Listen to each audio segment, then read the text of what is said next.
Sempre me chamou a atenção a seleção da Argentina. Como eles mesmos dizem, são nossos hermanos, nossos vizinhos, países que vivem lado a lado, porém com histórias totalmente diferentes.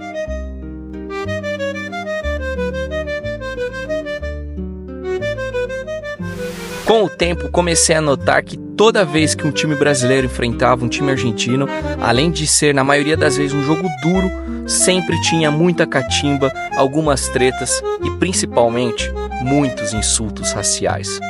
Com certeza você já reparou nisso, né? Porque o jogador do River achou que ia ser valente, e aí um espetáculo lamentável que a gente imaginou que tinha ficado só no folclore entre brasileiros e argentinos.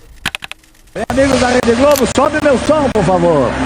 Bem, amigos da Rede Globo, rapaz, é difícil a gente sair lá embaixo, gente, é o jogo, vamos lá. Você tá torcendo pra quem? Você é Argentina pra ficar 12-10? Ou você é França pra ficar 13-9? Na última Copa do Mundo eu torci pela Argentina contra a França.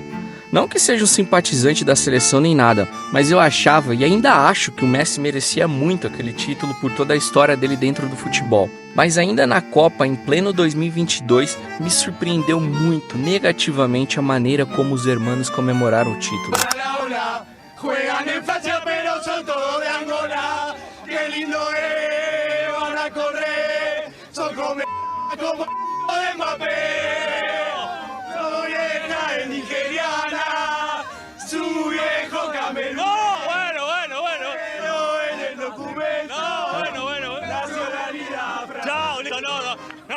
Censurada!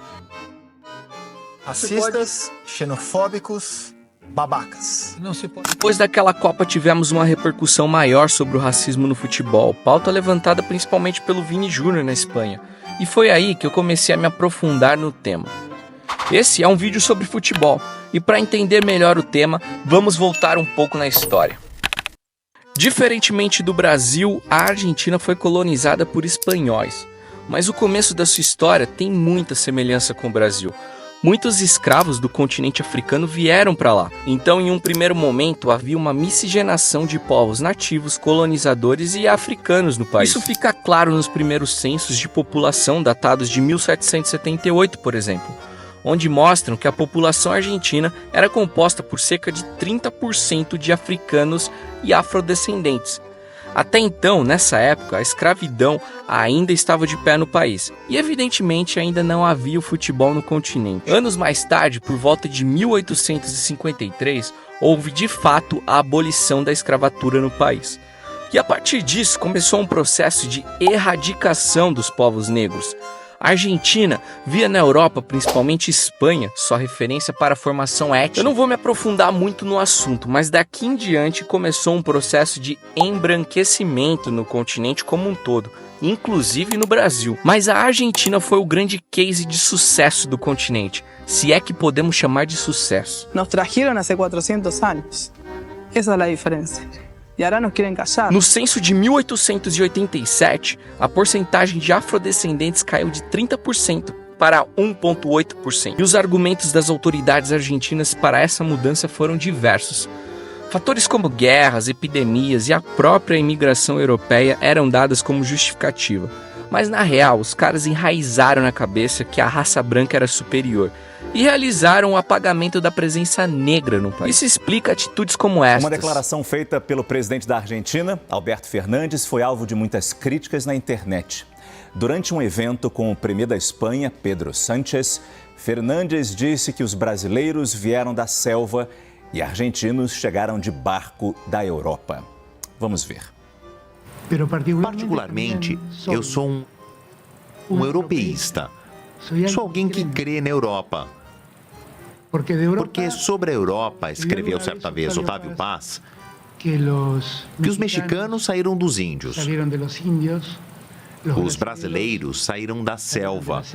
Mas nós, os argentinos, chegamos de barcos. E eram barcos que vinham de lá, da Europa. Esse ar de superioridade reflete nas principais frentes: política, entretenimento e futebol, é claro.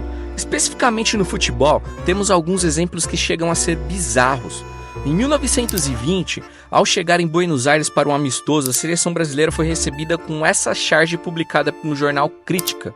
A imagem retratava os brasileiros como macacos e dizia: "Já estão os macaquitos em terra argentina. Esta tarde teremos que acender a luz às 4 da tarde para vê-los." O texto ainda falava que se há uma gente que nos parece altamente cômica, é a brasileira. São elementos de cor que se vestem como nós e pretendem se misturar à raça americana, gloriosa por seu passado e grande por suas tradições. É interessante dizer que depois disso, parte do time brasileiro se recusou a entrar em campo e a partida seguiu de forma improvisada, sendo disputada com 7 jogadores para cada lado. Citar exemplos aqui não é difícil, o que comprova mais o argumento de que estamos falando de um dos povos mais racistas do mundo. Olha mais um aí, ó. Em 1996, o jornal muito popular na Argentina, Olé, estampou essa capa: "Que vengan los macacos." Isso depois da seleção olímpica argentina eliminar Portugal e se classificar para a final da competição. Na ocasião, eles estavam esperando o vencedor de Brasil e Nigéria para saber quem seria o adversário na final. Mais um exemplo do jornal Olé aconteceu em 2016. Na ocasião, o Huracan reclamou bastante do árbitro da partida, José Argote, e o jornal argentino Olé tomou as dores da equipe do seu país e também criticou a arbitragem do venezuelano, e estampou a capa Mão Negra em sua edição, fazendo uma referência clara ao árbitro. E olha que esses exemplos foram da imprensa argentina, veículos de massa que deveriam ter algum tipo de cuidado ou responsabilidade ao publicar certos tipos de matérias. Porém, isso reforça ainda mais que estamos falando de uma questão social super importante, mas que na Argentina é inexistente. Nosotros nacimos con ese mito. Es parte del día a día nuestro, es transitar por la ciudad sabiendo de que la Argentina considera que no tiene negros. Cuando vos ves en el ADN cultural, social y hasta en el físico, en ese ADN visible, y vos ves que hay muchos rasgos de nuestra negritud, de nuestra afrodescendencia. ¿Cómo vas a decir que no sos, que no tenés una sociedad, que no hay negros en Argentina? Sí que los hay, no quieren verlos. Y eso es otro capítulo. A torcida fanática argentina já demonstrou diversas vezes sua falta de respeito com essa questão social. Esses episódios já se repetiram em competições continentais e intercontinentais, contra brasileiros, contra franceses e por aí vai. Ultimamente, os episódios vêm se intensificando, assim como também a violência entre brasileiros e argentinos. A última final da Libertadores entre Fluminense e Boca Juniors no Rio foi um show de horrores nesse sentido. Muitas acusações de ambas as partes, assim como no último clássico entre Brasil e Argentina. Todos sabemos que la moneda argentina está devaluada y sin embargo acá nos rompen el billete en la cara sabiendo que un billete de 1.000 pesos a nosotros nos cuesta. Eles querem comparar um problema econômico com um problema social, só que não existe comparação, cara. Não tem, cara. Eu vou deixar na descrição o link desse vídeo espetacular do UOL sobre essa rixa. Mas voltando aqui pro vídeo, sinceramente eu não acho que a violência seja o caminho. Na minha opinião, essa pauta é algo que deve ser discutido e combatido pelo próprio país. Quem também deveria colaborar mais para que isso fosse minimizado são as próprias organizações, como a FIFA e a Conmebol. Essa segunda, inclusive, cabe o gancho de dizer que é incrível a má vontade que demonstra ter contra times brasileiros. Aliás, comenta aqui embaixo se você já sentiu que seu time foi prejudicado pela Conmebol.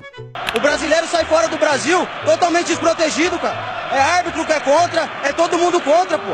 Isso aí, o futebol brasileiro tem que se unir e ir contra a Conmebol, pô. Não pode. Isso é uma vergonha. Isso é uma vergonha. A Conmebol é aqui do lado. São muitas coisas que acontecem na Libertadores e vocês sabem porque vocês estão aqui fora do campo. Faltas invertidas, falta no Wesley no terceiro gol. Sim, são muitas coisas que acontecem, mas falar sobre isso agora parece que está chorando. Então, eu acho que foram muitos erros nossos, mas creio eu que foi um roubo muito grande. Recentemente, no duelo entre Atlético Mineiro e São Lourenço, tivemos mais um caso de racismo da torcida do time argentino, que foi punido pela Conmebol seguindo as novas orientações da FIFA. Resta saber se de fato essas punições resultarão em algo. Ainda sobre a torcida argentina, é incrível a paixão que eles demonstram ter pelos clubes e seleção. Porém, cara, é inaceitável os comportamentos racistas apresentados por boa parte deles. Embora seja algo cultural, como vimos até agora, não é algo justificável. Agora, se a imprensa e a torcida têm esse comportamento, como é então o comportamento da seleção e jogadores argentinos? Embora eu perceba que, por incrível que pareça, eles demonstram ter mais responsabilidades do que a própria imprensa argentina, os caras não saem ileso.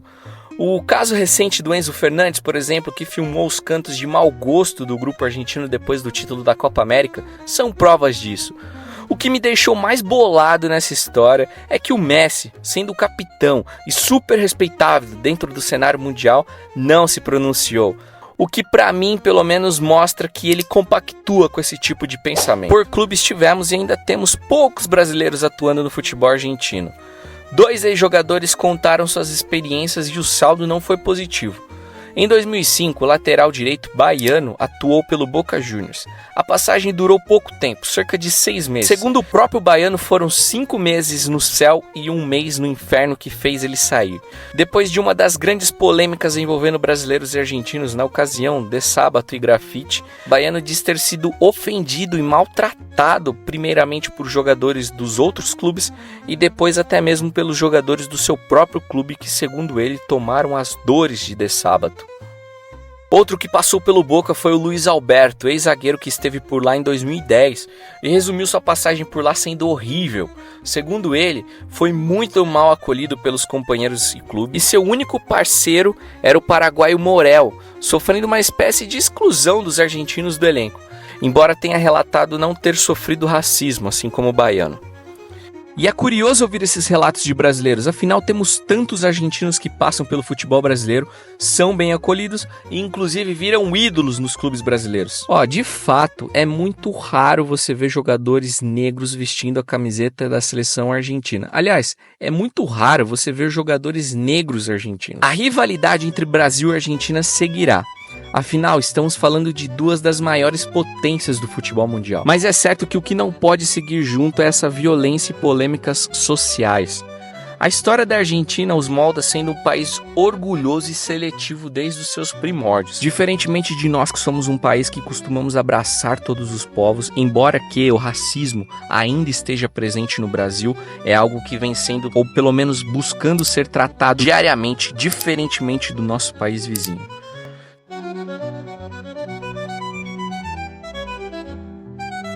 Se o futebol é a paixão que nos une, o racismo não pode ser a mancha que nos separa. No campo, todos são iguais. A luta é pela bola, não pela cor. Muito obrigado por você que ficou até aqui. Se curtiu, dá uma moral, se inscreva no canal e confira os outros vídeos, beleza? Valeu, galera, e até a próxima!